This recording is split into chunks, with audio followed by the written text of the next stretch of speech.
আসসালামু আলাইকুম এভরিওয়ান। দেখতে পাচ্ছেন আমরা রাতের বেলায় এই আম পাহারা দেওয়ার জন্য আসছি।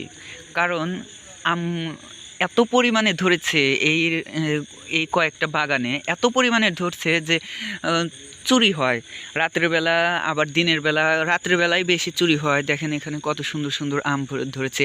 এখানে তো দেখাই যাচ্ছে না। দেখেন এখানে শুধুমাত্র আমি আর আমি। এখানে একটাও এই পাতা নেই। এইভাবে আম ধরেছে। দেখেন এখানে দেখেন কীরকম আম, একটার ভিতরে কতগুলা ধরেছে, গুনলে পারে সারা যাবে না। এটা গুনে গুনে কোনোভাবে শেষ করা যাবে না এই গাছের আম। এটা বিরত হয়ে থাক। আর এখানে দেখতে পাচ্ছেন এই আমটা খুবই সুস্বাদু, তার জন্য এটা অতিরিক্ত চুরি হয়। এই চুরি হওয়ার কারণেই আমরা এই রাত ভোরে পাহারা দেই, এবং কি এই যতগুলা আম গাছ রয়েছে সবগুলা থেকেই পাহারা দিতে হয়। কিন্তু রাত গভীর হলে পারে তখন যতই চোর আসুক না কেন আমরা ওইভাবে টের পাই না, কারণ আমি ঘুমিয়ে পড়ি।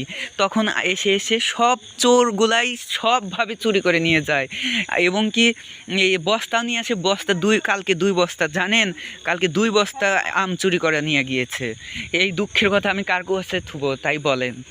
এখন যাই হোক, রাত গভীর হচ্ছে, আপনারা সবাই ঘুমান এবং কি গুড নাইট বলে আল্লাহ হাফেজ।